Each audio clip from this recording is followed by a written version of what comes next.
Well, welcome back into Weather Underground on this Tuesday. I'm Alex Wilson. Hey everyone, I'm Mike Bettis, and we know a lot of recovery is still ongoing right now after the tornado outbreak over the weekend. That concludes in the Volunteer State. Yeah, and our Weather Channel's national correspondent Justin Michaels is live in Hendersonville, Tennessee, as he continues to follow the stories of these communities that here now less than 2 weeks before the holiday are in some cases left with nothing. That's right. And if you think about the hospitality industry, Mike and Alex, restaurants and establishments like that are hosting all sorts of Christmas parties and gatherings for friends and family, and businesses are all coming together. And you have a storm go through places like Hendersonville, Tennessee, where we are right now. Restaurants that were hit by that storm, and I mean directly hit.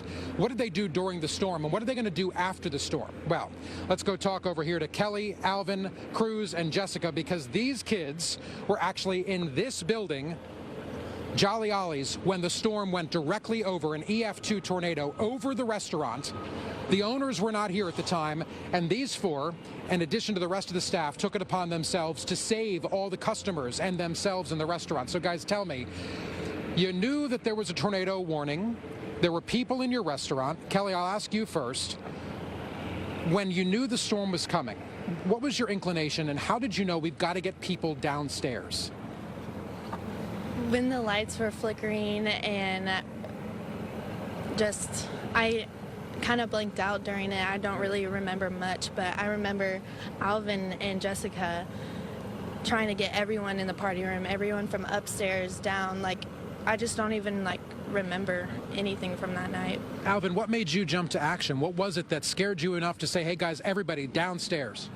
The moment the power cut off is when I ran out of the kitchen yelling, everyone get to the back room, get to the back room. I took everyone, all of my staff that was in the kitchen as well, I took all of them out of the kitchen as well, and pushed everyone on the tables, because our tables weigh a lot, so I was able to protect if something did fall on top of them, it would be able to access all that weight that was on top of them, keep them all safe.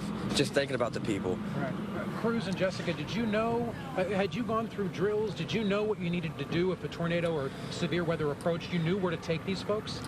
Yeah, because the safest place was where there's no windows all around, and I heard metal ripping apart right from right here, and it was pretty scary. So my first thought was what would I do? Because where do I run or something?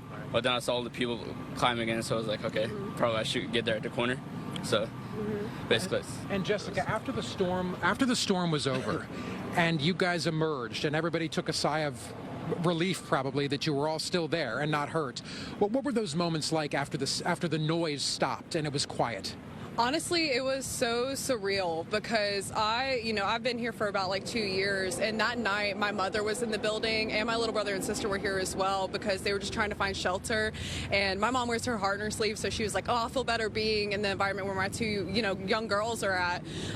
So it was literally being over them in that moment when the tornado came through, and it's just immediately looking at all these other families and knowing, is everybody okay? What's the restaurant state in? Is everybody safe? And really just getting up and going around and checking on all these families because, they're not just guests. We're all individual people and have people who love each other, and we're such a big community. So it's really just checking in on these people that we genuinely care about and are super important to us, and checking on outside if people are in their cars and stuff like that. I was about to ask you guys, when you finally emerged and saw there was no roof and you saw the whole back area was destroyed and gone, yeah. I mean, these massive piles of debris and dumpsters full of debris, all of it used to be your building. Yeah. When you saw the state of things, what was that like?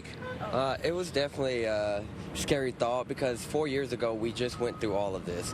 We had a fire, lost the building, we had to get through, we were shut down for a year and a month, and seeing this, having to do it all over again, it attacked something inside my heart. I didn't know what to think, I didn't know what to feel, but at that moment, I was just glad that everyone that was around us in the building was all safe. That was my biggest thought at that time after the storm went through. If you guys don't mind me asking, how old are you, Kelly? 19. 19. How about you? 24. 24? 16. 16? 24. 24. So you guys are young, and you saved a lot of lives. Have you thought about that? Not much. But It's just a spur of the moment. When it happened, like I said, it was just adrenaline pumping. Everyone get to safety. After the math, I wasn't thinking about if like me being the person who saved everyone. It was just like all of us coming together, being the people as a one, come together to save everyone in the building. Kelly, Alvin, Cruz, and Jessica, you guys are heroes. I know you may not feel like it, but you are. Thank you so much for spending time with us. We appreciate you. The Weather Channel will have more live coverage of the aftermath of Saturday's deadly tornadoes after this.